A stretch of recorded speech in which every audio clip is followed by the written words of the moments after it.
girl. Already ready? Furnace up at my house. Is it in Florida or do you live Fargo? I live in North Fargo. Can you go there? I was just wondering that. Yeah.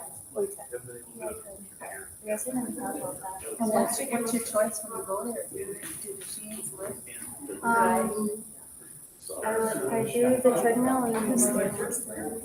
Oh, you are a beast. The one here used to have really good classes. Oh, really? I don't know if they would anymore, but anytime here.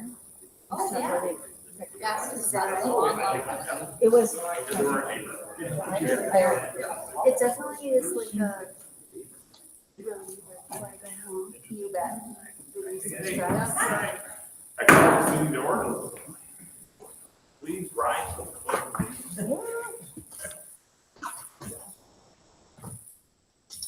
I pledge Allegiance to the flag of the United States of America and to the republic for which it stands, one nation, under God, indivisible, with liberty and justice for all. As part of the meeting, I now read the district mission statement. In partnership with the communities, the mission of the Delaware Independent School District is to educate individuals in an environment of trust and respect so they become self-directed, responsible, lifelong learners. Roll call. We have board members with the exception of Brittany Keel, Laura Item. We have Shannon here, as well as Brittany Jones, and Brooke of course, and very good. We don't have any visitors, but we do have visitors here, but no one's speaking.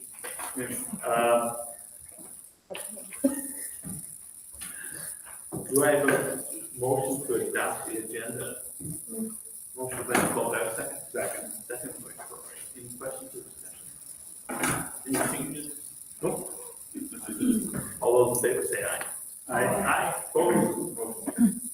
On number 5, public comments and rebel recognition. Since you don't have public comments, rebel recognition. One. The theater group, the one I played. Yeah, subsection. Yeah, one subsection. It's always really difficult to get past all in Barnesville, and so congratulations, Mr. Melvin and that entire team. It's really exciting to do I think that. it's the first time in a long time that they came out of subsection. The last time they won subsection, I was their coach. Subsection coach. Yeah, I didn't have anything to do with it, but I wasn't careful for one day. And that's professional. True story. This week, yeah.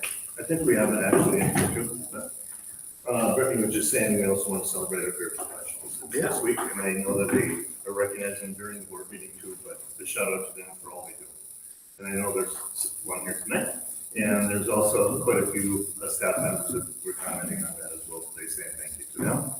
Today was potato bar, I think, for them, and kind of each day this week, there's something to celebrate them and thank them for. All they do. Yeah. I also want to just say thanks to our grounds crew. Every time I'm on campus, everything's cleared, there's no ice on the sidewalk. It's really nice to know that everybody's coming in and safe and everything's taken care of early in the morning. So a special thanks to them for coming in and for bitter cold. Yeah, bitter. Lately, yeah.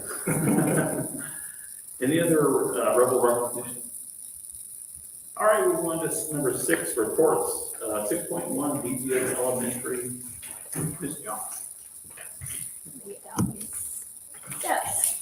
All right, hi everyone. All right, I'm gonna start with the Staples packet.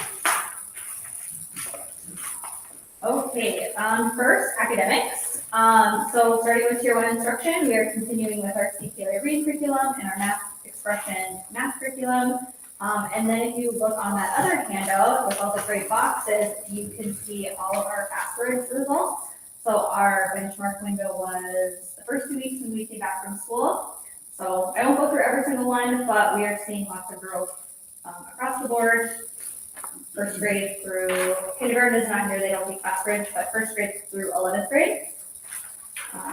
So you can see the results there. Our tier 2 and tier 3 intervention times, those are our smaller group supports. So we have 107 students currently receiving tier 2 reading support, 91 receiving tier math support. So those groups are about 4 students. And then 22 students are receiving tier 3 reading and math support. So that's one-on-one instruction. Special ed staff, so they are using the Spire reading curriculum, collaborating with classroom teachers to provide those targeted instruction, accommodations, and modifications. And then our social workers, they will continue to go on classroom visits twice per month. And then our classroom teachers are using the Be Good People SEL curriculum. And then our guests in the classroom, so that other handout that I have, that is the guests that we've had in our classroom this year so far. So we've had quite a few. Moving on to our goals this year. So just to recap what our 3 goals are, we had a family goal, a student goal, and a staff goal. So our first one was creating more opportunities for families to be involved. So every grade level has invited in or will invite in parents to do some sort of activity. We are hosting a family night this Thursday. So Winter Wonderland, shout out to our PBAS team who has planned that. Our next goal is focusing more on behavior interventions. So we provided trauma training to our staff on Monday. So we had a guest speaker come in. Her name's Heather Simonich from Concordia. She provided some trauma training to the staff. And then the last goal is our staff goal. So just having more consistency with our initiatives, not adding more and more stuff to their plates, but just continuing with doing the good things that we're doing, getting really good at them. Moving on to committee updates. So we have quite a few committees here at the elementary. So leadership committee, we meet once per month. We will start planning the master schedule for next year already. PBIS Rebel Weight Committee, like I said, we have our family night on Thursday. And then those are below, those are some quarterly celebrations that we have done. So for one, we did a fall festival. A lot of parent volunteers came in, so that was great to see. Bounce houses were last week, so thank you to the PTA for funding that. Quarter 3 of addition is coming in, and quarter 4 we will do our talent show. ELA committee, so we're working on finding the gaps in our curriculum. We're going to be doing some more vertical alignment work this summer. Attendance committee, we meet every Monday to go through our attendance. So Val, the SRO, she comes in, Jamie, Carrie, and Mary, our social workers, Kayla, our nurse, and what is it, Mary? I think you covered it. So just working with those families to try to help their students get to school. So those bulleted points down below, that's what we shared at the last staff meeting. So this is our protocol. So 3 days unverified, family gets a letter. 7 days, we refer them to the county attorney mediation program, which is CAMP. And then if they do not attend CAMP, then we file a CPS report. Truancy report will be filed, and then we just work with the county to provide more resources for them. And then at 10 days, whether it's excused or unexcused, we send them another letter. For tardies, we can't really take action on tardies, but we are seeing more and more tardies lately. So we've just been trying as many interventions as we can do to get their child to school, which they're outlined there, giving the parent an alarm clock, texting the parent, calling the parent, creating a morning schedule for the student, offering gas cards, high school shop class, helping with car trouble. So just a lot of different things to try to get their child to school on time. Upcoming fundraisers and grants. So coming up, we have the Gifts from the Heart fundraiser. So we did this for the first time last year where the staff gets to host an activity. So last year, for example, I did assistant principal for the day. So a student came in, they were the assistant principal for the day. Students get to purchase tickets. So it is 50 cents per ticket, and then they get to drop it in the bucket that they want to do. We also know that some students aren't able to afford these tickets, so all teachers get their own tickets to give out for positive behavior, kids that are working hard, just for a chance for all students to get a ticket. Last year, we raised around $2,500, so these funds will go towards IED equipment this year. March, we're doing our book fair. April, the PTA will be doing the Rebel Raffle extravaganza, and May, book fair again. And all those fundraisers have been approved. Fun Run fundraiser. So this was back in October. This was definitely a highlight of our year. Kids had a blast. We didn't really know what to expect going into it, but it was a really fun day. Let's see, so we'll raise around $3,500. $1,500 of it will be going towards an opera visit in April, and then $2,500 went towards an Urbis visit, which we just hosted him in January, who we found out was our ELL teacher's dad. So that was kind of a cool connection we had there. And then $30,000 will be put towards more playground equipment for the green space. So Dakota Playground, I think that's the company, they're coming out next week to take a peek. $500 playground grant, we got that earlier this year for more equipment. And then just today, I got the check in the mail from the FM Area Foundation. We are going to install blinking stop signs on Fourth Avenue just for more safety.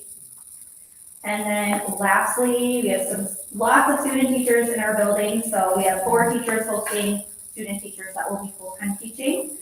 We have 3 kindergarten teachers who will be hosting practicum students this semester. So I think about 30 hours of observations they have to do.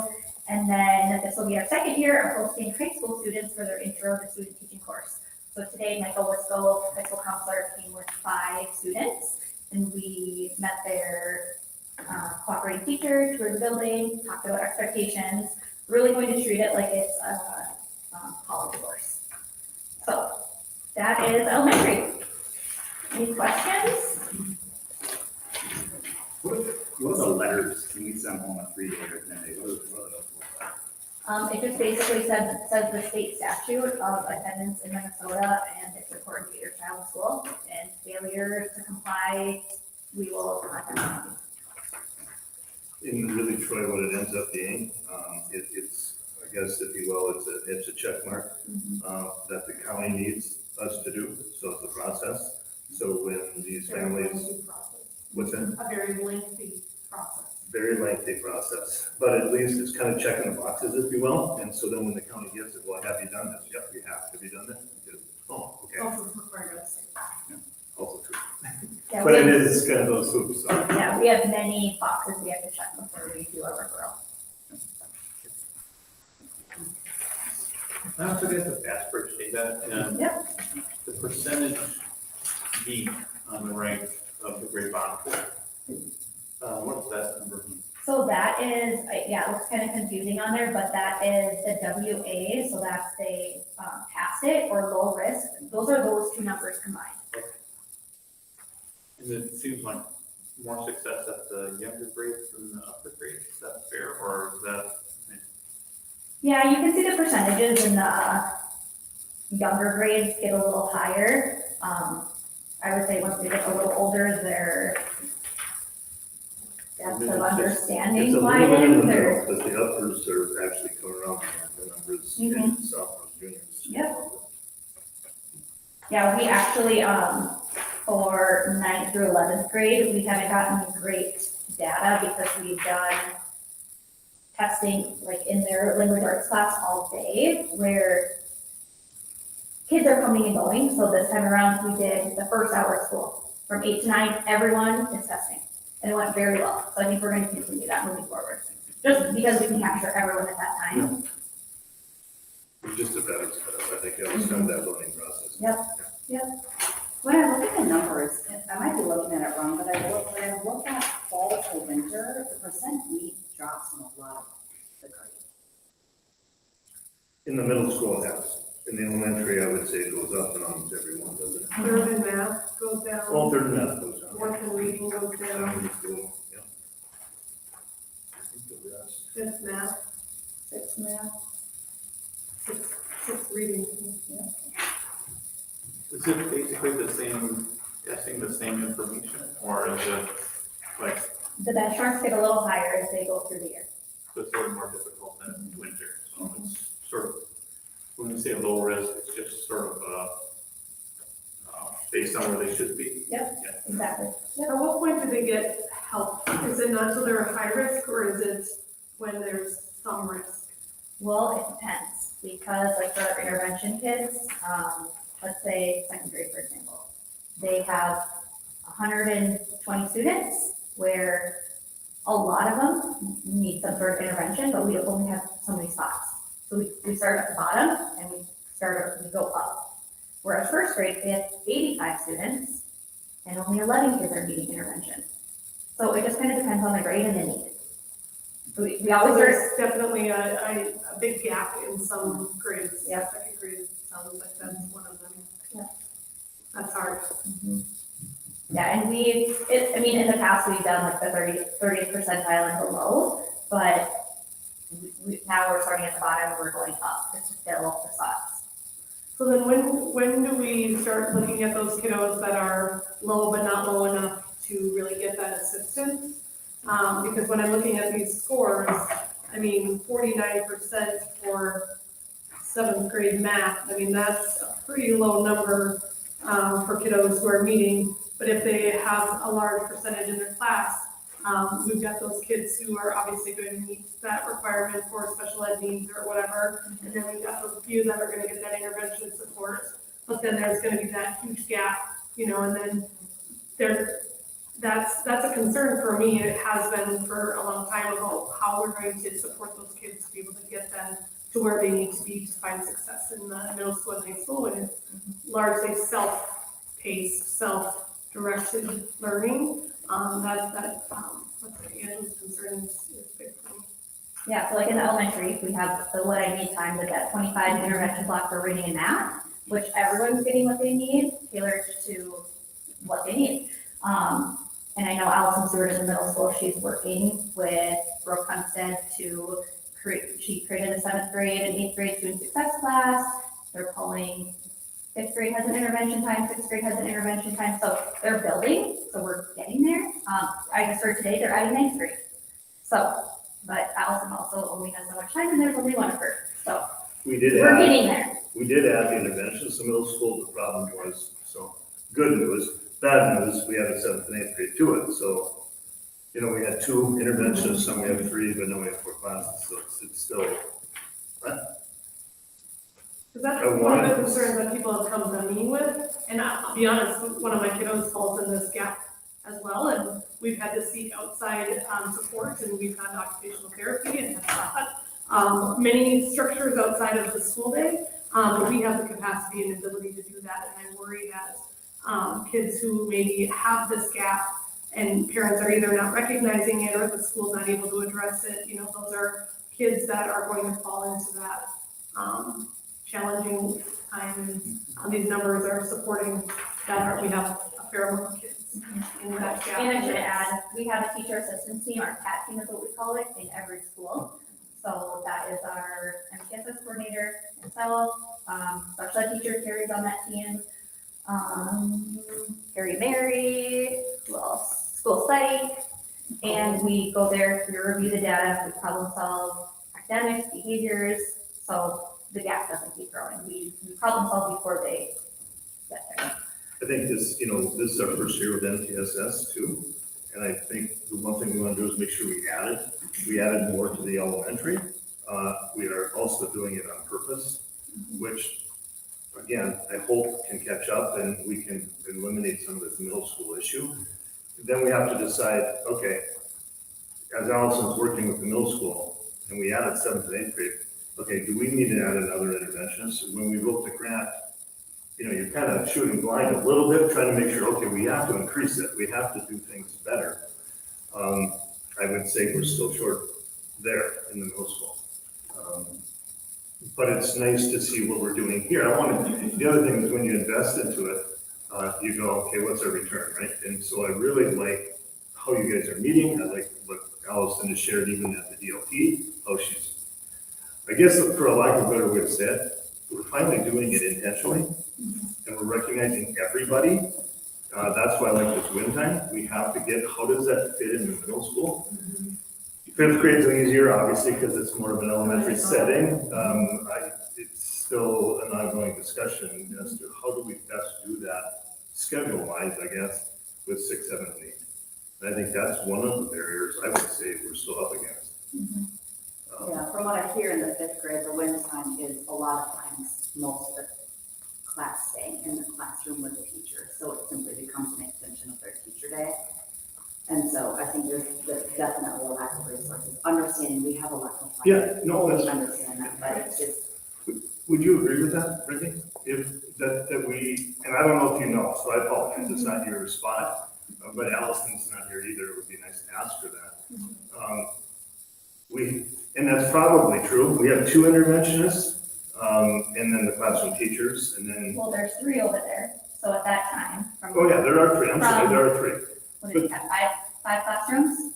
Yes. They So should they be should be pulling breaking about up way 15 more. kids out of those 5 Yeah, they classrooms. should be. So, 15 kids total. yeah, 15 Yeah. kids total. They should be pulling out though. Correct. Yeah. Yeah, so the, So- the rest of the, Yeah, there's still probably when 13, you look 14 at what we're kids. looking at here for numbers, like there's certainly a much higher percentage that need some sort of assistance that isn't getting it. That's still true, yeah. Any other questions for Brittany? Sorry for the hard questions. Yeah. Good, good question. Thanks for all your work. We're not, thank you so much. No, I know. All right, we'll go on to 6.2, transportation report.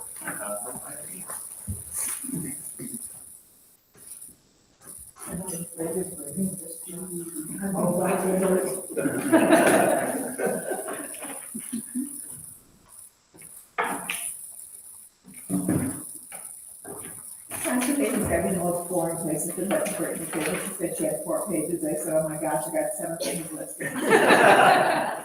Less is more though, I mean. Well, one of the most important, I just have places you have to deal with, you move on to the next thing, that's my world. But anyway, route finder, we put the new one in this year, we did our route performances, we rebuilt all our routes in the new system, made the changes that need to be made. When it came to the end now, where you can kind of see we're going on course or not, the bus stops are looking really good, the bus lanes are fairly close, we haven't had to make a lot of changes, it has not, we haven't gained a lot of miles, which is kind of a good deal, so kind of stabilizing. So the routes and stuff are going well, I think, Tony and myself will be a little bit more comfortable with Transider, probably 20 more than Eileen, but. I haul Tony a lot. Staffing right now, we're full house, I was afraid to say, but we do have, it doesn't happen out there. We've been very fortunate to get 3 full drivers, full-time drivers, very reliable. Older, they always are there. 2 part-time people are very, very reliable also. Right now our fleet is going really well too. All the school vehicles are currently running well. We do have a 2011 that we're going to be selling because it does not pass inspection any longer. Our next vehicle we're going to probably end up replacing will be our handicap van. We have 2 of them. The one that we use all the time is running well. But the one that is a backup, the DOT guy said, if you put your finger through the breast, it's done. I'm not going to touch it, because it won't make it. So he did get past the system, but next week we do have an issue there. So that's one of the things we need to be looking at. Can I ask a question on that? Yeah.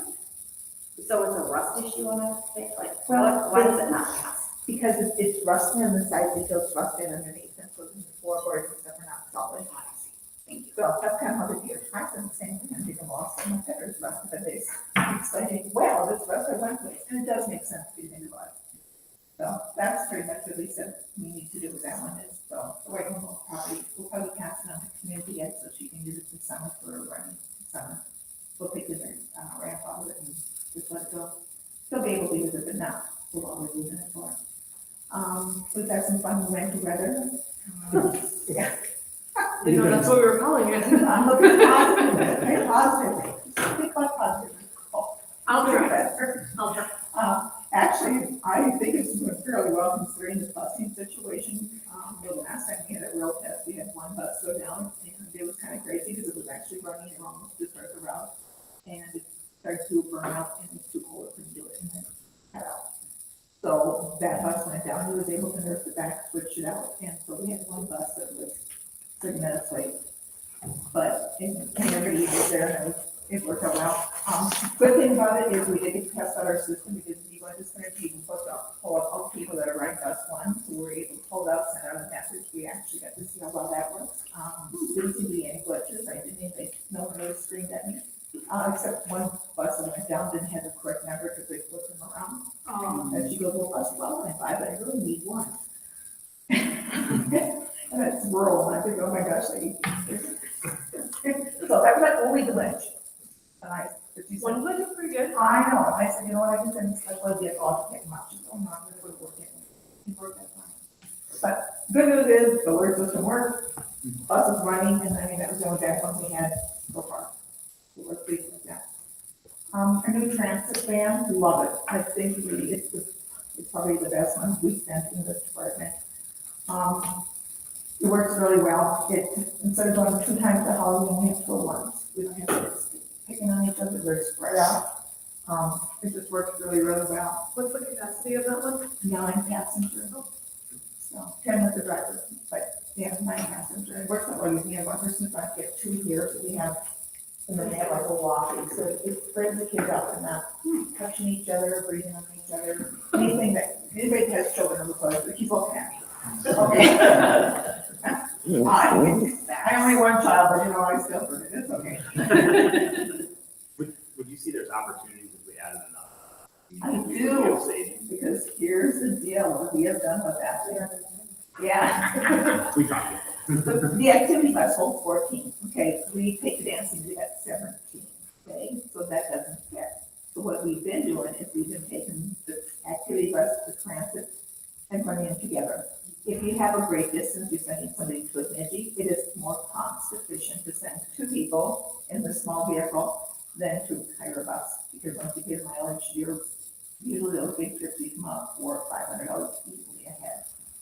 So that is what we've been doing with that, and then in the middle school team come along, now they've got 8, 9 kids. Okay, you got 2 going different directions, one's going to Franklin at 4, one's going to Jane Middle School, and you can't do them with 1 vehicle, and you hate to rent a bus for 8 people, 9 people, makes no sense at all. So what we've been doing is we've been taking the transit van and the bus and sending them 2 different directions. And then you're just paying a driver, you're not paying mileage, you're using the school vehicle, so, yeah. So would another activity bus would be helpful or another transit? I think either one you really can't go wrong with. I mean, the Or transit just thing, answer yes. yeah. Because it's something we're constantly. You had talked about the activity bus, but then. It's just because you can have more in it, but they both have been wonderful. They just don't fund your school for free, so you gotta buy them, right? But yeah, it's really That'd weird. be nice. But the activity bus paid for itself in 2 years, fully paid, 2 years, and now we're just that much money ahead. That's why we bought the second one here now. We went this route just because of our sped needs and that, and this one's worked out great as well. It's just, you can't get a 15, you can't get a 12 anymore for Minnesota schools, so it has to be either 10, or then you have to go to this activity bus, which is Do we have fine. enough drivers for that kind of situation? The If nice we be thing- batting, Yeah, the nice thing is you don't have to have a CDL, they can run with the type 3. Correct. So any of the drivers in transportation can actually run. We have coaches that have went through type 3 that can actually run. So yeah, it's kind of the easy fix. It really is. Do they That feel was my comfortable? Yeah, do they feel comfortable running them, right? Because I thought there was a time you kind of made that was some of the activity. Yeah, that was the other reason why we did go with the van that's a 10 or 9, because it feels like more like a van. It's not as wide, it doesn't have duals, it's so it's less scary. But it's still different, it's still longer, it's still big, it's been wonderful. It has It's been just, I wish we'd have got it in September, but they were building it in September, so we didn't get to go there. Yeah, no, it's been a lifesaver. It's amazing how many times we can make that run. And actually use it for a specialized vehicle, but when we need it, what we do is we have one person switch and take somebody that they normally don't transport. And kind of split them up and get them to the same locations and just make it all work. Sometimes it gets a little crazy and can't really remember how to make that work and you get planning. The other thing I will say that I've heard from the drivers and Eileen has shared with me too, the nice thing about this new van is the driver can basically walk around in it to make sure people are buckled. In a Suburban, it's like, okay, I'm crawling over, it's just crazy. And so that's the other thing, they can walk around. Yes, Dave, it's good, because of the height. did you It's get an just so much alert on this one, like a lot of the newer ones? We got information that, like, Oh, there's around buckles or for something? seatbelts, like, are all the positions. They have different positions. I guess I haven't really paid much attention to it. I believe they're in there. I A don't lot of think the new ones they're, are I think they're showing. just right up. That they're not seatbelt. Correct, like in all. Like a car, yeah. Yeah, it's like if there's weight in it, then it notifies you that something, I just wasn't sure if that was a I don't thing. either. I know it lights up if there's somebody, Or it's on, you yeah, know, but I don't know that. home use type situation, I don't know. I don't know. I don't know, I just know that it's really a nice piece, the drivers like it. Something you never hear in a bus is turn down the heat and too hot. The guys from the union, both of them came back and said, you know, those people are really hot because the kids are saying, turn off the heat, we're dying back here. And that's a 14 kind of low activity bus and complain about that, so that's something you normally don't hear in a bus. You just Yeah, don't know, let me get more. I remember being frozen. in the Yeah. bus as I rode home. I think that's pretty normal. We're going to be starting the driver evaluations and training. Of course, this weekend is nice and cold, we'll start, but that's the next thing coming up. And then we have some changes we have to do to be compliant. Beginning in January, drug testing is gonna be the responsibility of each contractor. We're also gonna be using Lakes Country for our third-party administrator, but with all the clearinghouse rules and stuff, they're gonna have to be responsible for their own drug testing. We also have the option of going in and checking the browse twice a year to make sure that everything is where it needs to be. We'll still pull the MVRs to make sure that we have everybody that's already got license and doesn't have messed up that it shouldn't be there. Same with the maintenance driver's files, we'll be going, turning them over to them, we'll be going through and pulling out. The old files, we still have just anything that incidents that happen with contractors and whatever. We need to pull all those out, so when we turn the files over, it's just basic maintenance, basic things that we need in there. That's about what it is. Yeah, we met, Eileen and I, we had Jason there as well last Monday. We met with all the contractors about this compliance thing and how we're gonna have to make the shift. It's gonna make some adjustments to some of the fees, because they're gonna have to pay them now. And we've been charging our contractors, because we've been doing it, now we don't have to charge them, they're just gonna have to pay them on their own. So it was a good meeting. It's just gonna be a process to get them switched over. Eileen knows the system well, so she's gonna help all of them. So hopefully we'll go You guys already signed up at the start. right? Yeah. Yeah, Jason was there too, so he got to hear and he got to introduce him to all the contractors, so that was good. How the contractors been for supplying drivers? And you know what, when we talked to the end of the year, there's times that we were supplying some of our drivers for their. We still have to do that occasionally. It is, we are shorthanded, like, I think Kendra's had one of the drivers who's going to Hawaii for a month, he does it every year. She said, can I drive with Dion? And usually we're safe, as long as we're safe, I don't mind it. If we're not safe, then I don't do it. But it usually works out well, because you still have Barbara around, you can come in and pull a rubber for me. It usually bounces out. And it's kind of a hit and miss. I think it's better than it used to be. But when spring comes, it gets nasty. There's so many trips coming through. I mean, sometimes you can have 30, 40 trips lined up in there. Oh, Jen walks in, there's like hordes of stuff. But you just have that many trips going out that you just have to work it. But I think it's gotten better on their end. They're gonna be short. Jason's a driver for Kendra's, so that's gonna be another one down there. We are gonna have him, he's gonna finish up the year with them, just because of the, we talked about that pulling the rug out from him during the year, especially in the spring. So he's gonna drive for them through the school year, and then they're working on, okay, are we gonna replace him? But he also can sub, if they run into an emergency, that's the nice thing about him, he does have the CDL, he does that, so he could jump in an emergency situation, let's say, for an activity, for example. He could jump in and drive the kids to the game if we had to, so. Do we bill a contractor then for that, for supplying drivers? Usually they pay the driver direct. They punch out of our time cost and they move to And theirs. they, They just go into theirs. Is this spring busy just because of more activities? You got golf, you got baseball, you got softball, you have a lot. Yeah. And I suppose all the rescheduling due to weather. Oh, the rain, yeah, the rain's something that sometimes you think, oh, it's Early really spring, late yeah. spring, late winter. Something like one rain and then you have to rearrange, 8 days, it just like works out perfect. And then they put it on the day that has another problem, that's like, you get 20 to go for. We always make it though, we always make it. We got good flexible drivers and between working with the contractors, they're really good too. A lot of times, great, we won't have a driver on the bus and she'll say, I'll give you a bus to find a driver. Deal. I can find a driver easier probably than I could find a bus, so, yeah. But, no, everybody works really well together, and that's probably what keeps us going. Because we are very, very fortunate. When you talk to other places, it's not the same. Yeah. Any other questions for Eileen?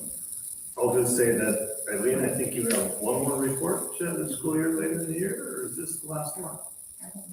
You know, real top change? I'm sorry, yeah. Just because as she runs off into the sunset, if this is their last report, I couldn't remember, and I should have looked myself. Again, but I think, this little email comes from Ms. Brookman, and I'm like, okay.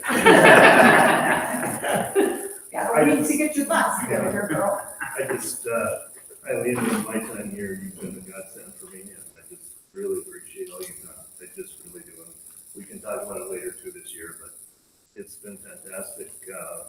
I always say, no news is good news, and you just take care of so many things that are not always fun. And I get parents being upset, and you just manage that, and I just really appreciate it. So I want to make sure I share that. Thank you. Thank you. Thank you. Now you can write out the sunset. Yeah. All right, we will move on to 6.3 board committee reports, and we'll start with the district leadership team recap.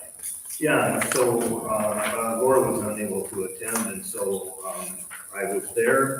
The juniors and seniors did their presentation. They did a really nice job of just talking. So Joe had met with them about 3 or 4 times to put it together and what they wanted to talk about.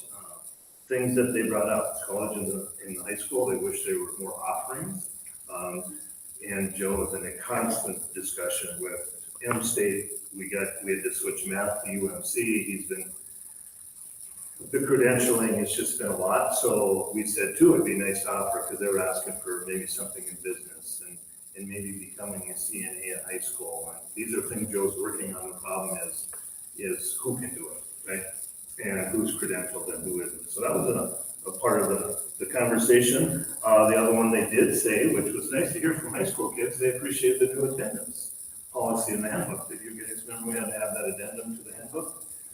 And the reason is now it's 15 days and you know, we had that discussion, what's the right number of days, right? So 15 seems like a lot in a semester, and they agreed. And so like Joe said, you know, it's something we can tweak in the future, but at least we have something.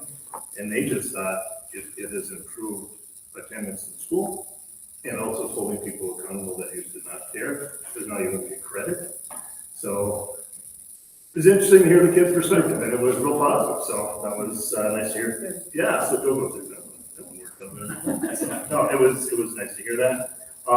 There was some discussion, and this is probably more on me than anybody, and I said that there too, is that we talked about, they watch the news in the morning and they see that so-and-so is e-learning, and then we don't have school, and then we have a makeup day. And so when I talked to them about it, they said, oh, well, then that makes sense, what you're saying now, but they didn't know that. You know, why are we making it up during the year or whatever?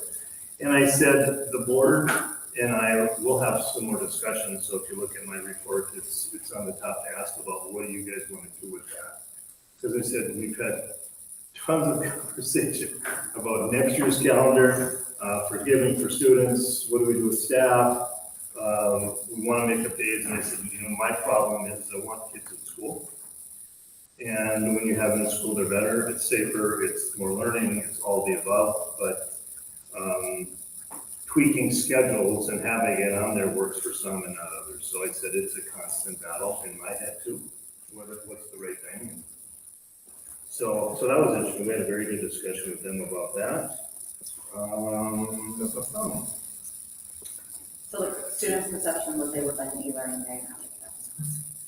Well, yes and no. They were juniors and seniors, and they're the high flyers, so they want to be learning. Their classmates, that's maybe different, but for But you them, work here.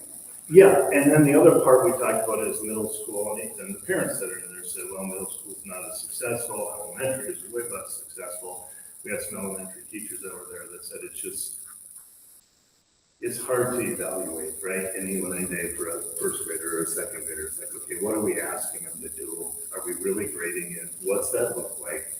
Well, and it's hard when you It's create the different. packet in August Yeah. and you don't know if it's gonna happen in November, December, January, February, March, April. I mean, I hope not May, but I think April's still a possibility. Yeah, it could, yeah. So, I mean, that's a challenge. So I think our current structure is not setting our teachers and our students up for success for that. Yeah, it's difficult, that's why. Elementary and middle school at least. Well, and I guess, I would say this, Nicole, is that's why we push for the makeup days, so they would be in person. And when it's a storm day, yeah, don't do anything, nobody has to do anything.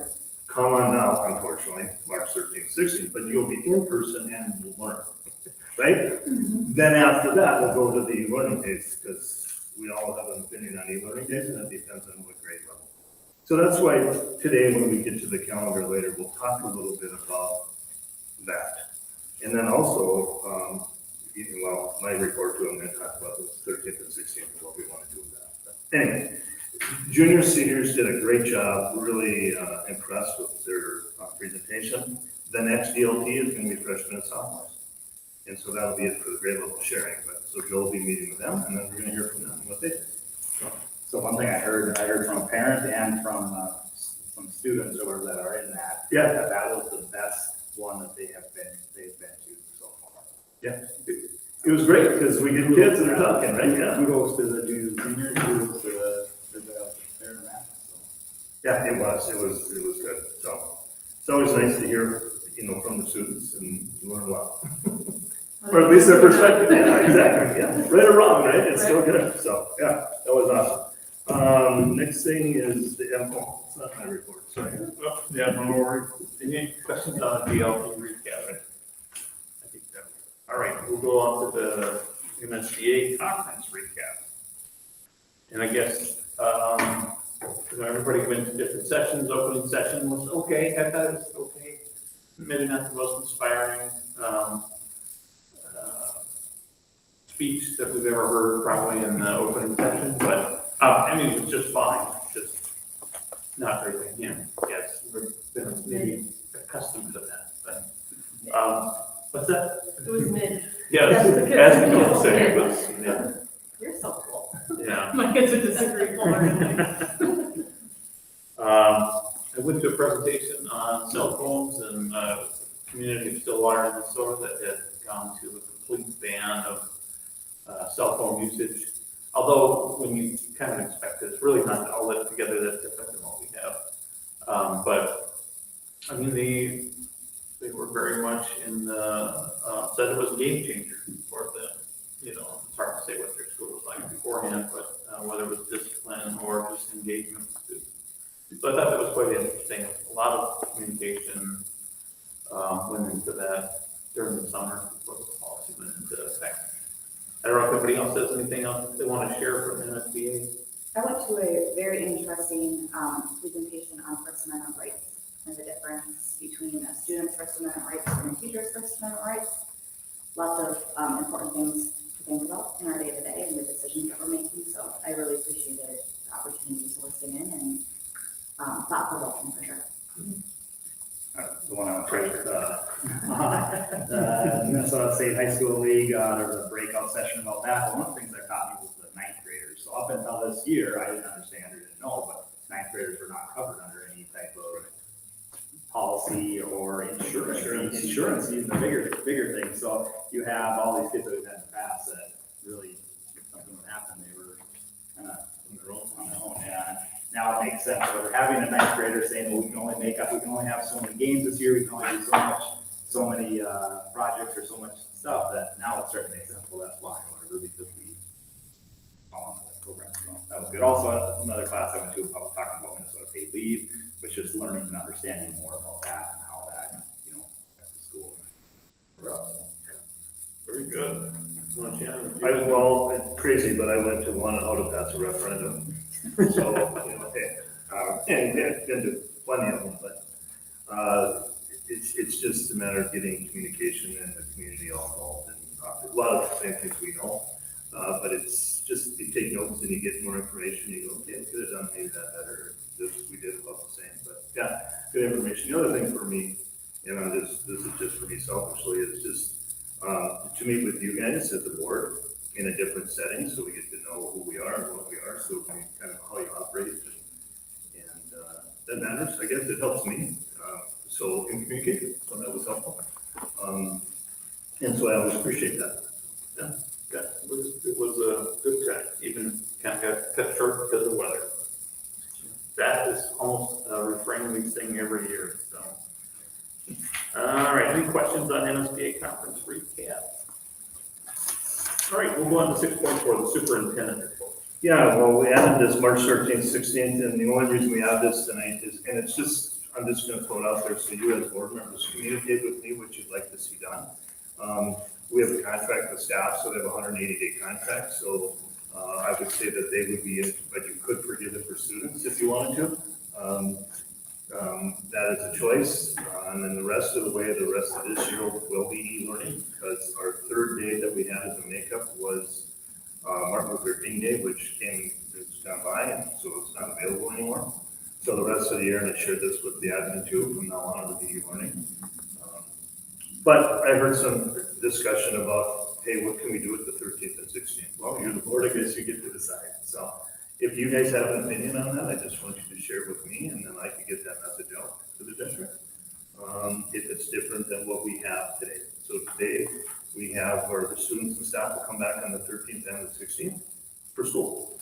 And it'll just be regular school, I guess, if you want. So if you'd like to see that different, I'm all ears, and you're my boss, so we'll wait and see what you have to say.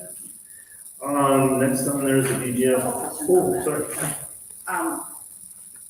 Next steps on that one, and when a decision needs to be made.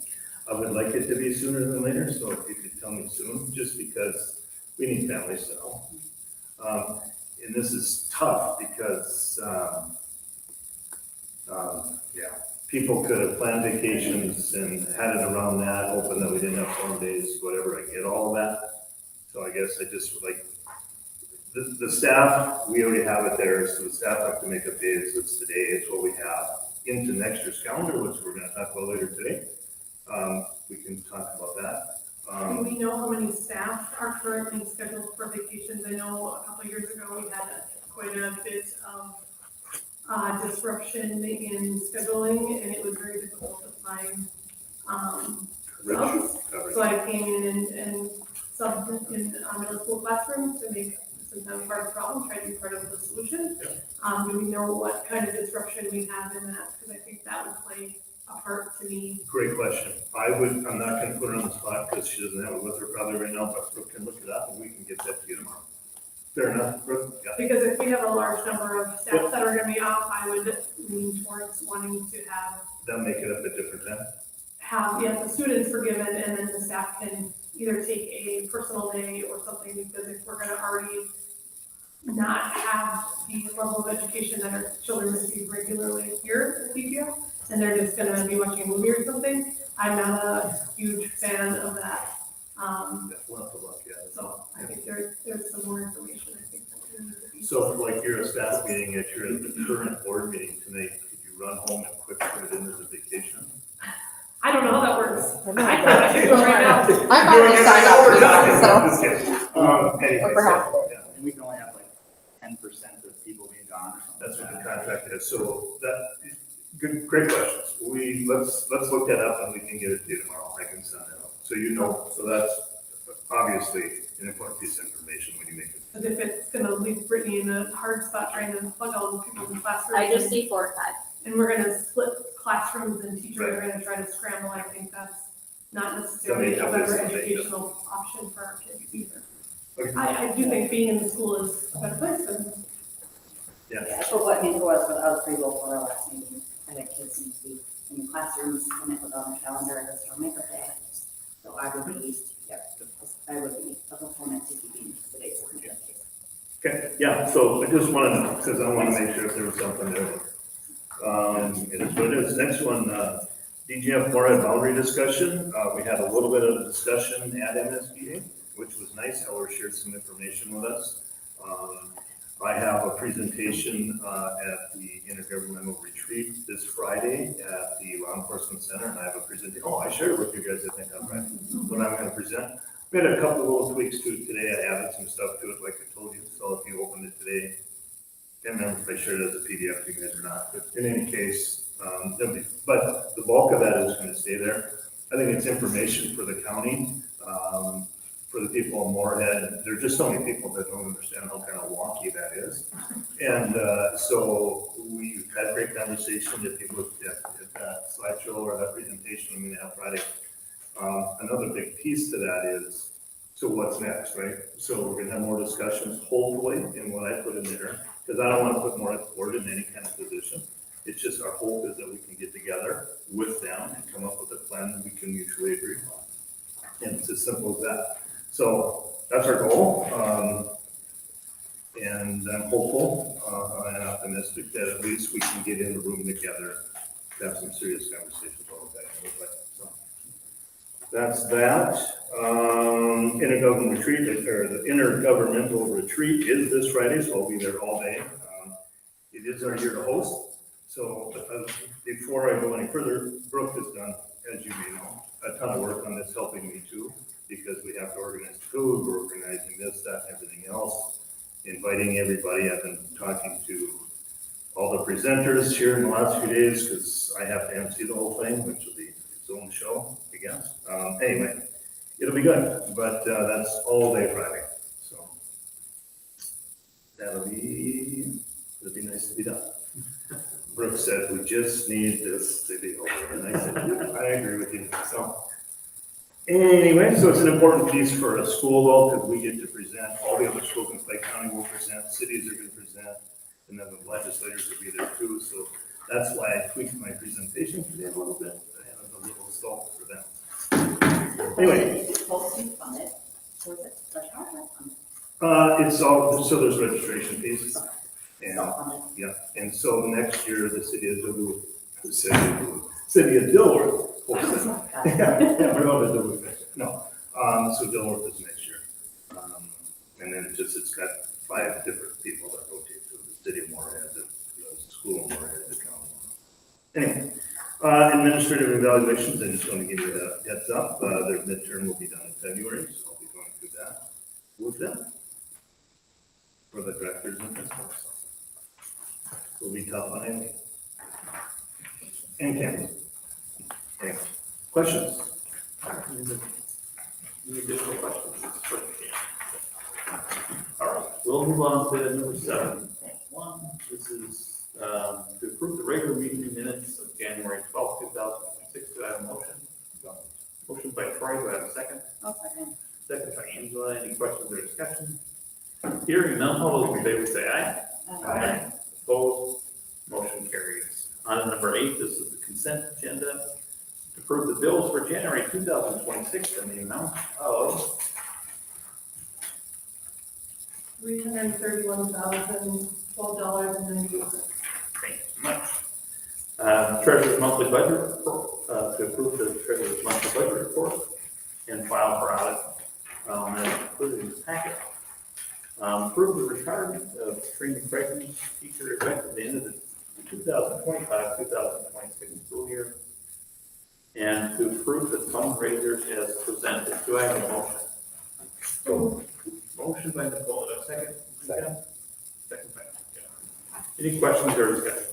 Well, we need to, I just want to say, obviously Trina Creighton has been in the district for a long time, and she taught my daughter Shayla and Allie back when I used to teach here. They're still probably one of their favorite teachers of all time. So when they found out she was retiring, so we had some pretty good conversations with my oldest 2 daughters. They just really loved her, and I just want to thank her for everything she's given to the district. So. My oldest 2 also had her, and she was fabulous and helped us through some emotional times. We had one, I won't call it which one, but one of them had some major separation anxiety, and I don't know if we would have made it through first grade without Mrs. Craigman. I think I had a kid that would, in second grade, would go back and hug her every day. So, yeah, we will very much miss her. Haley told her, her teacher, because she would see her at Tommy's and Lily's things, and then Trina left the classroom, the year that Kaylee was in first grade, and she was like, oh. She still goes and hugs her, and she never had her as a teacher, but she just made that much money. So she will be missed, much like all the long-term teachers we've had here who touched the lives of many students. Yeah, like we talked about the meeting last one, or last meeting. So, yeah. Any other questions or discussion? I got a question on those bills or whatever. So we had Randall do a bunch of, or some training the baseball field, was that something that we paid for, the baseball? Yeah, this was a portion that we agreed to pay. This was probably about $20,000 worth of work. And so when this all was happening, met with the baseball club, Chase and I did probably weekly often. And we're out there. And then to get it, I wanted to make sure it was finished off right. And so with our connection with Randall, they were more than generous. And he said, how about I just get the material costs? Because if you've been out there, they did some paving even. It's just really nice. And so I said the district can take that on since everything else is covered. So, yeah, that was kind of to finish it off. I just needed that property to be not a bloodbath in this way. Anyway, so yeah, that was on. Yeah, any other questions or discussion? Hearing none, all those in favor say aye. Aye. Opposed? Motion carries. On to number 9, doing an unfinished business. 9.1, this is a motion to approve the 2026 committee representatives as presented. Do I have a motion? Motion by Nicole, do I have a second? Second by Troy. Any questions or discussion? All I can say is I did the best I could. Hopefully I can share something that you want. I just try to balance it out a little bit with some of the secondary committees that were more time consuming. For instance, DLT, put Troy on DLT. And I know that's probably a little more time consuming, so I just gave him one committee. So, because there's always 2 people that just have one committee. Any other questions or discussion? We should say this, and this is, the Clay County Joint Powers, that is now the intergovernmental group. It used to be called Joint Powers, now so they switched the name, and so that's what that is. So we'll switch that on this document.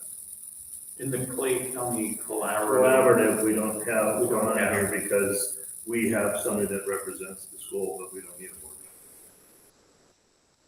We'll inform you of what's going on there, because there's some dollars that we've received through that, through the collaborative, but that'll be information we'll share.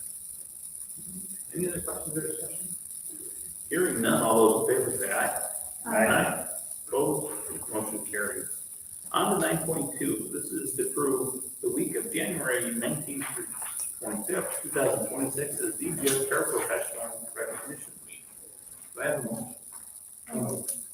Motion by Angela, second by Troy. Second by Troy. Any questions or discussion? Yeah, just to repeat again, just a big thank you to them for all they do. And then that this week, each day, I don't have all the dates in my head, I should figure that out for you. Today was potato bar, tomorrow.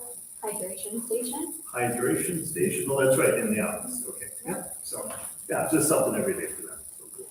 Thank you to all of them. They do remarkable work in the schools and build connections with kids that is probably spans a lifetime, so. Yeah. I could read the proclamation. Minnesota is home to more than 20,000 paraprofessionals who contribute to the success of students and their teachers. And the support of services provided by paraprofessionals are integral to student achievement. Paraprofessionals take on a wide range of responsibilities to meet the needs of the students in their care. Their dedication supports self-effective and engaging learning environments through Minnesota.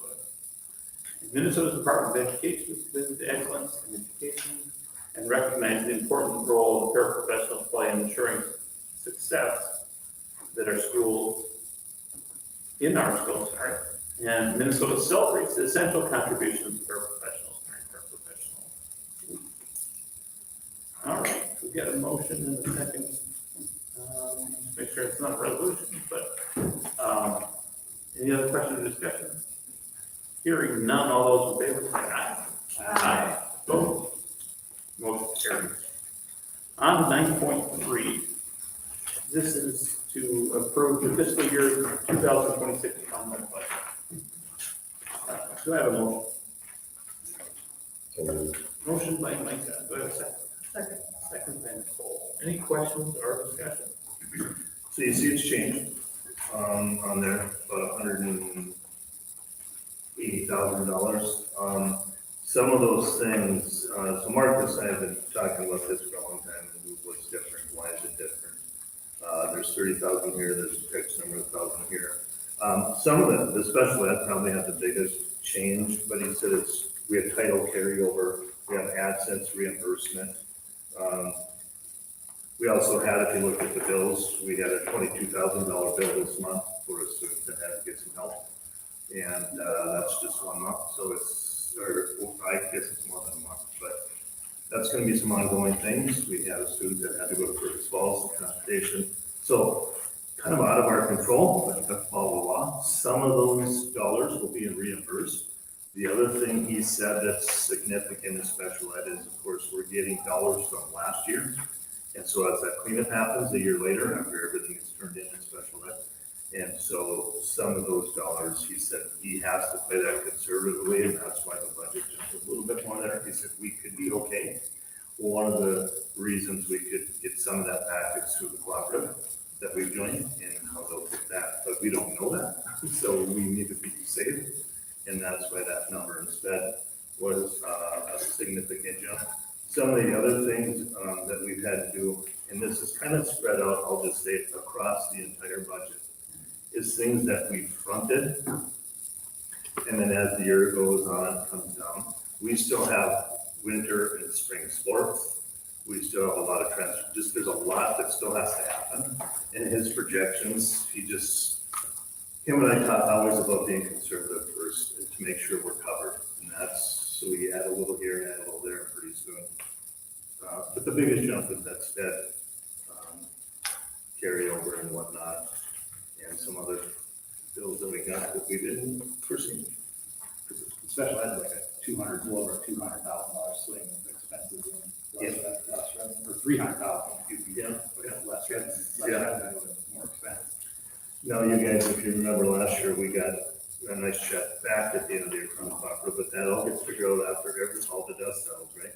The other thing is what we had projected, and one of the things that Marcus noticed, so in the August 30th projection model from the state of Minnesota was substantially different. I think that alone in revenue was $140,000 difference now when he ran it again in November. So we've been talking to Scott too. He said, well, the state is already starting to make some adjustments because they're going to be cutting special ed in the future. And so it doesn't mean that's what will happen because we get the funds the year after. And this is why it's hard to budget spend. Because we get the cleanup, this last year's budget gets cleaned up this year. And so in that projection model, when Marcus ran it the second time, he just noticed it was significantly different. And the state says, well, that's our new projection. Okay, that's fine, but we have to we're still going to be turning everything in. And so at the end of the year, we could get a nice check back again from like Agassi, and that will kind of offset that new number, if you will. It's just too unknown. And so I said, well, we've got to make it, we have to be conservative, because if we don't get it for whatever number reason, or the state says, you're not getting it, because they've done that before too, and said, sorry, it's not funded at the same percent, and then here you are, right? So,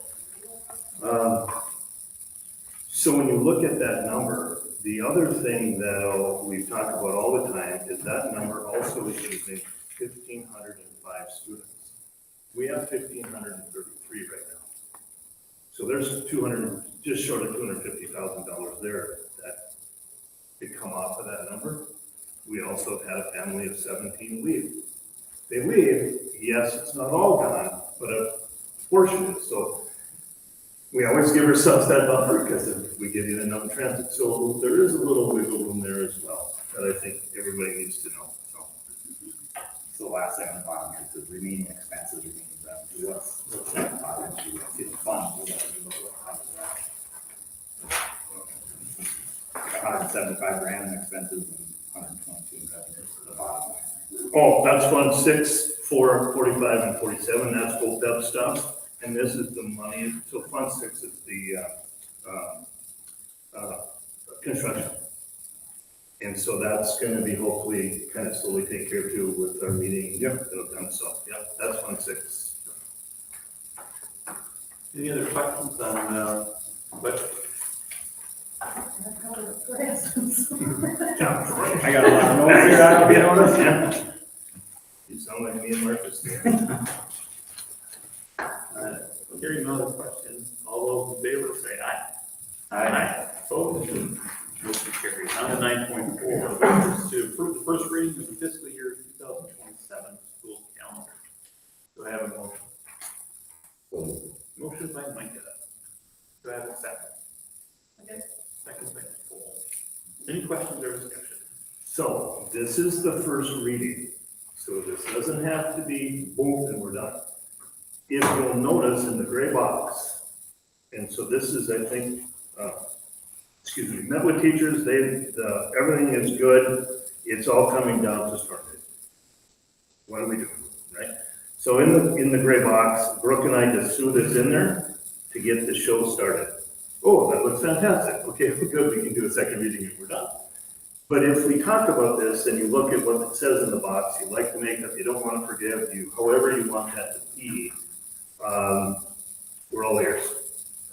When I met with Kayla and Cassie, they liked everything. Then we talked about the storm days. We talked about forgiving for students of 1 or 2 or 3 or whatever the board wants to decide. Then going to e-learning after that. The ones that we are forgiving students, they have the staff, they have till June 30th to make it up, working with their principal. So in the summer, sometimes our grade levels get together to do summer work and summer planning. Well, if we give, let's say we forgive 3 days, well, they can do that then in the summer and we are not paying them extra there, but they got to make them up, so that makes a perfect fit. There's a number of things, and so they can work with their site principal, say, hey, our special ed department would like to get together and have a meeting. Oh, this group, that group, whatever group wants to get together. We can also do that with non-certified, so then they would have a chance to make it up. Or they could take it unpaid, they could take it as, whatever other leaves they may have still. A teacher could take it as a personal day, saying, hey, great, but I don't want to make it up. I'm just going to take it in, which if they have it, fine. So I think that's the biggest question, I guess, for the board. Pre-COVID, and then kind of was like work. Did we always like days out? Like, how were schools nowadays handled pre-COVID, pre-learning, I would say yes and no. Depends on the school district, right? And so previous districts that I've been a part of, storm day was a storm day, and then you made it up at the end of the year. Or you made it up sometimes. A lot of times it was June 1st, 2nd, 3rd, 4th, which we found was how many games of kickball do you want to play this week? Or how many swings, how many hours you want to spend on the swing in the playground. It just ended up being kind of like, oh, yeah, okay, check the box. So then that was some of it. Some of it was just forgiven, and then staff made it up June 1st, 2nd, 3rd, 4th. That's the previous school I was at. It was forgiven for if the students, they had 4 storm days, they got them forgiven, staff had to make it up right after school was out. That's just how they scheduled it. So that you make the kickball comment, so isn't that the same, the last week, isn't the last week similar to that anyways? It's not much going on, so now you're just essentially it's just the next week or whatever, it's gonna be kickball instead of the. And I don't, you know what I mean, I guess, at the end of the year, there's still things happening, right? So they're doing tests, they're doing things, the last week. It's what happened in the past when you've got to make up days and it wasn't planned, that's where the days kind of go, well, we're done. That's what's difficult. The last week of school today, I would say is not necessarily that way. I don't want to speak for them, but there's still a lot happening. It doesn't mean that they don't get outside some at the end of the school year, but you would say concentration levels for kids in May in general is probably not as good, and I'm sure as June arrives, probably even worse. I think that's sort of like, the anticipation is pretty core, probably at the 3rd grade of wanting to get out of school. So, that's my perception. I guess it's more than just like this last done at the end of May. It's nice to be done at the end of May. Right?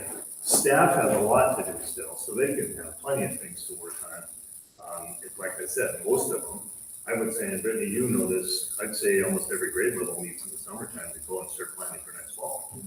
So that's where I think it could be useful too, right? And if we lose them during the year, and the reason I say have it done by June 30th, because that's the end of that time. Yeah, and then it starts new again, so. I have a couple questions. Yeah. So teacher contract days is 180, and our instructional days, that's our student contact days, right? Yep. Those are 172, so how many are required by the state again? 165. Okay, so then we're still above the, because I don't want to be just Yeah, I don't want to bare type either, minimum. I no. think that's not a great plan. No. But 172 instructional days, 6 workshop days, doesn't equal 180. It's the 2 conference days, sorry. And there's Oh, okay, compensation. I was like, I didn't go into law enforcement, Yeah, great yeah. math, so just making sure I was missing something there. Yeah, because there's the conferences, actually equal up to 2 days too. Yeah. That makes sense. Yep. Okay, so then we have our, I'm a proponent for the storm days and then having teachers make it up if that's what needs to happen with contract days. But I also think, I received an email from Brittany, who can't be here today, and she wanted to make sure that her voice was heard, and she is a proponent for e-learning days first, so that staff aren't having to make it up later. And so just wanted to make sure that her voice wasn't factored here. I do think if we are going to e-learning days right away, I do think we should restructure it so that students are in front of their teachers for a greater portion of the day, as opposed to blasting out self-paced work, because I don't think students get as much from that. Our students learn so much more from their teachers. And getting in front of them, whether it's in front of a screen or in front of the classroom, I think classroom is better, but my concern with e-learning days is when we as a district send out either busy work or self-guided work or something, and the student doesn't have the availability of that teacher right in front of them, and the accountability piece of that too, because whether you have 20 instructional minutes and then you've got 10 minutes of self-paced, whatever time to work, then your homework's done, due at the end of the day, and that's your, I was looking it up online, there's several ways that different schools do that, giving the staff, that modified schedule, that 2-hour late start schedule, so they have 2 hours to prep for their lessons or something, and then getting the middle school and high school online so that they can connect with those students, give them that instructional piece. I think that's very important. So for me, that's the hang up I have with some of those pieces, is the fact that our teachers have so much to give, and if our kids aren't getting that, and they're trying to do it self-paced. Some kids, one of my children, would be very on top of that. She'd have her whole stuff set out at the table, she'd be dialed in, and she'd be done, at the end of the school day, probably, she'd be studying for the next test 2 weeks from now. I mean, that's just how she rolls. Well, my other kids aren't gonna follow that same rule, and I know that when I worked in the school, not everybody had that self-paced driven attitude, and they're missing out then on that great education. Yeah, I think one of the major challenges we have in elementary is they're going to grandma's house, they're going to daycare, they're home alone, supervised with a high school brother, and they don't connect because they just can't connect. And so that's trying We to. don't have devices, and we're transitioning out of Right. devices. which we Yeah, heard. so I mean, it's just this, and then like in middle school, my biggest concern on it is, because I like it, let's connect, and then when you don't connect, so Micah didn't connect, but Angela did. Oh, 0, F, what did we do? It's just grading, and it's just such a, I couldn't, I tried to get in, but I couldn't, and maybe that's true, maybe that's not true. There's so many challenges with that connection. I totally agree with you. I want to put on the teacher too. That's why I like the makeup days. Then the makeup days create a whole other. But when a thing. student is sick, right, or a student is on vacation or has an injury or something, like the teachers work with them the next day to try and figure that out. So I think there's still value in that e-learning situation or makeup of some sort, so that, yes, there has to be concessions for the kids who either can't make it up or weren't connected, or maybe they just, who knows what their situation is. I mean, I've responded out calls for kids, you know, I know all about that side of it. But I think there's still, if we're going to have something like that, I think there needs to be More connection. more connection with Yeah, I agree. Yeah. some staff and with With students. more staff, with more students, yeah. I agree with you, Nicole. I don't, Just to know somebody cares, if nothing else, I mean, that's the great value of our school, right? There's some kids who come to school and this is the only place that someone cares about them and loves them and feels like this is their safe place. And if they can't find that safe place anywhere besides that screen, well then at least they know that, you know, somebody is on the other side and cares and loves them for that day, and that might be the one true connection I get. And I know that that's not always the purpose of the school, but I also know that that's a reality of our school.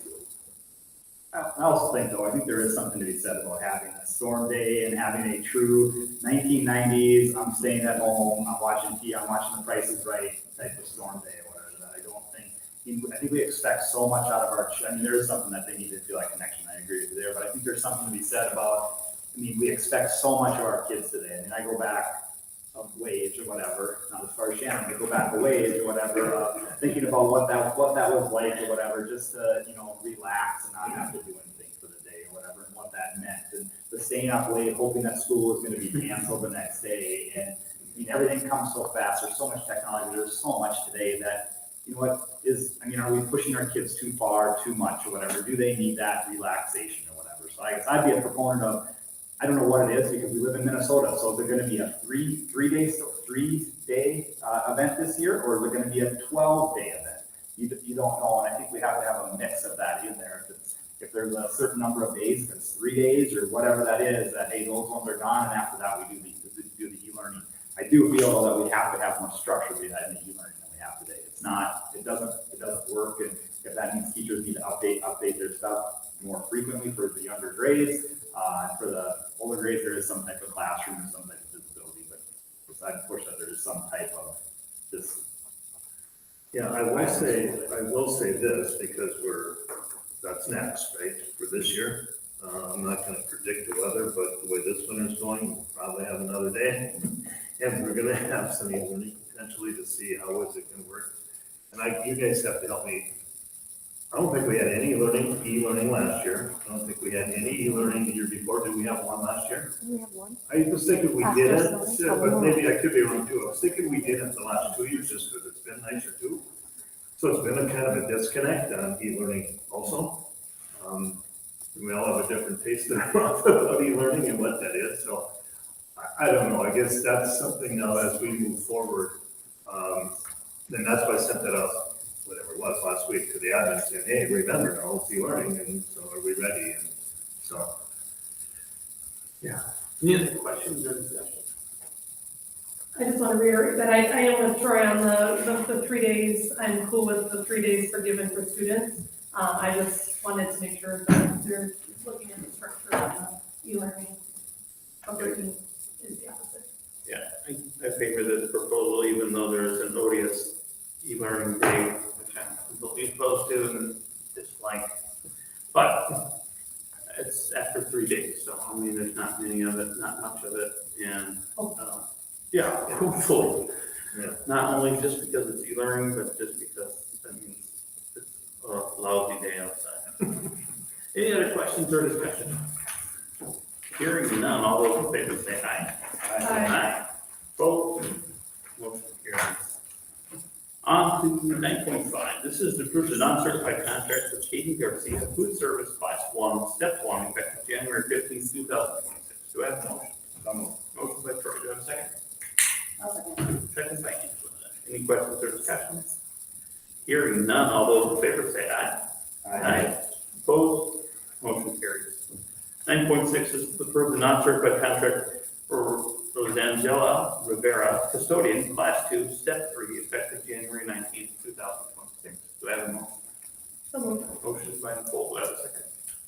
Second. Second by Troy. Any questions or discussion?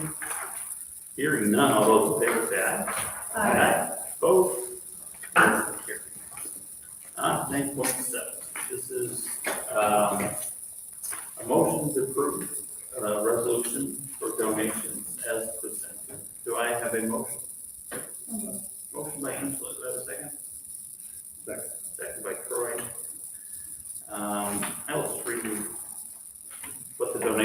4, generally, we have a resolution that provides that we accept the donations. And we are required by state law to do a resolution, but the items are $500 for girls' golf jackets from Escape Fire Protection. $20 for our high school student council from Cynthia Lawson. $100 for the DGF Rise Club from Hans and Phyllis Cole. And $1,000 for stadium chairs from Country Financial. Do I have a motion? Motion by Nicole, I would second. Second by Mike. Weird. and Troy did that. Sorry. Oh, thank you. All right, so I just read that. Any questions or discussion? Thank you to everybody who donated and supported our school. Any other questions or discussion? All right, we'll go by roll call. Nicole? Aye. Troy? Aye. David? Aye. Micah? Angela? Resolution passed. All right, we'll go on to 9.8. This is to approve the 2026-2027 Early Childhood and Rural Kids Care Handbook. Do I have a motion? So moved. Motion by Nicole, do I have a second? I'll second. Second by Angela. Any questions or discussion? So we talked about this here at our community meeting here on January 13th. The changes in there are very slight. Talked about they are increasing prices, $5 and $10 depending on what it is. But for the most part, there's no big changes. Any other questions or discussion? Hearing none, all those in favor say aye. Aye. Opposed? Motion carries on to number 10. This is board future agenda.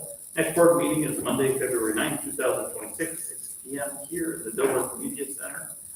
10.2, Policies Committee meeting will follow the school board meeting in the same location. On to number 11, this is a motion to approve the regular, to adjourn the regular meeting of the Dilworth Glenville School Board. Do I have a motion? Motion by Nicole, do I have a second? I'll second. Second by Angela. Any questions or discussion? Hearing none, all those in favor say aye. Aye. Opposed? Motion carries. Meeting